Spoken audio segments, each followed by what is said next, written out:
얼마 전에 사이트를 뒤적이다가 우연히 읽게 되었는데요. 남의 나라 일인 줄만 알았던 하이제킹이 우리나라에도 있었다니 저는 처음 들어보는 일이거든요. 그 글에 보니까 우리나라 비행기가 북한의 무슨 파에게 납치되어서 중국 어디에 착륙한 일이 있고 또 중국 비행기가 납치되어서 우리나라에 착륙하기도 했다는데 무슨 일이었나요? 안녕하세요. 지식틀지기입니다. 먼저 답변 드리기 전 이미지 저작권상 화면과 음성이 고르지 않은 점 양해 바랍니다. 영상을 끝까지 시청해주시고 좋아요 한 번씩 눌러주세요. 영상을 만드는 사람에게 큰 힘이 됩니다. 답변 드리겠습니다. 보통 하이제킹이라 한다. 어원은 미국의 금주법 시대의 밀매자의 위법 주류 반차를 숨어서 기다렸다가 이를 탈취하면서 하이잭이라고 소리치는 약탈자들이 있었던 데서 유래한다. 하이제킹 가운데 항공기 납치 사건이 압도적으로 많아 하이제킹이라고 하면 스카이제킹을 연상하게 되지만 열차, 기선, 버스 등 운송수단에 뛰어들어 납치하는 것도 포함된다. 1968-1973년에 절정을 이룬 스카이제킹은 1969년 한 해만도 82번이 발생했으며 1968-1982년에는 총 680사건의 스카이제킹이 자행되어 평균 8일에 한 번씩 일어났다고 미국 국무부가 발표한 바 있다. 한국에도 일본의 적군파에 의하여 대한항공여객기가 북한으로 납치된 사건이 있었고 1983년 5월 중국 민용항 공송국 소속 여객기가 공중 납치되어 한국에 착륙하기도 하였다. 하이제킹은 전 세계적으로 빈번히 발생하고 있으며 특히 정치적인 동기에 의한 것이 많은데 그 동기가 무엇이건 세계적으로 문제화되고 있다. 이에 대한 대책으로는 1963년 도쿄 동맹에서 체결된 항공기 내에서 행해진 범죄 기타 어떤 종류의 행위에 관한 조약이 있고 1971년 12월 네덜란드의 헤이그에서 체결된 항공기 불법 탈취 방지에 관한 조약이 있다. 특히 항공기 불법 탈취에 관한 국제협약에는 각 제약국이 항공기 탈취범에 대하여 중벌에 처할 것을 의무화하고 있다.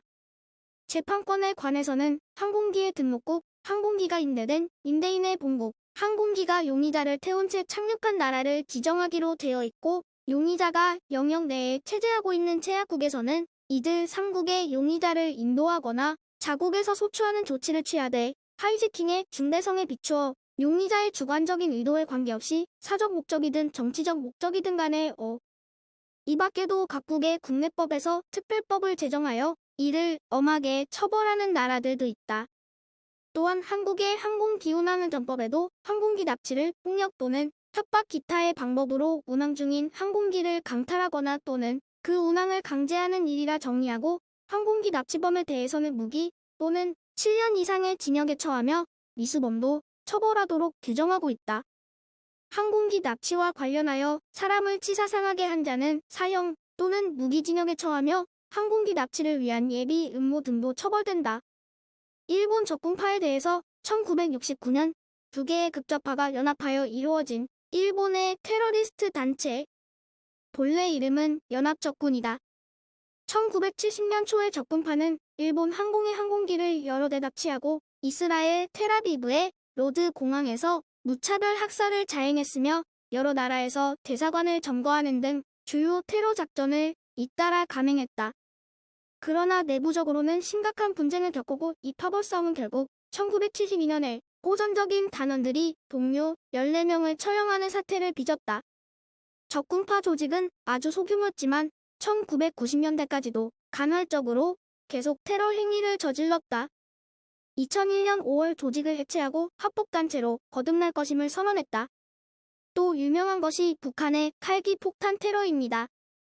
이것에 대해서는 아래 1987년 11월 29일 서울 중동지역 한국인 근로자 등 승객과 승무원 115명을 태우고 이라크의 바그다드를 떠나 서울로 향하던 대한항공 보잉 707여객기가 이날 오후 2시 1분 버마 랭군 상공에서 마지막 교신 후 추락, 탑승자 전원이 사망했다. 이 사건의 범인은 중간 기착지인 아부다비에서 내리나 치아, 시니치와 하치아 마임이라는 일본 이름의 남녀 2명. 바레인에서 위조 여권이 적발되자 이들은 담배 속에 숨겨둔 독극물을 삼켜 남자는 숨지고 여자는 중태에 빠졌다. 이 여자가 바로 북한 공작원 김연희. 그녀는 2년 뒤 사형을 선고받다가 이듬해 대통령 특사로 풀려났다. 지금까지 지식들찍이었습니다. 다음 영상은 더욱 호기심 많은 질문들로 데이트될 예정입니다. 구독하시면 일상생활에서 가끔 궁금한 질문들이 함께할 것입니다. 지식과 상식 얻어가세요. 감사합니다.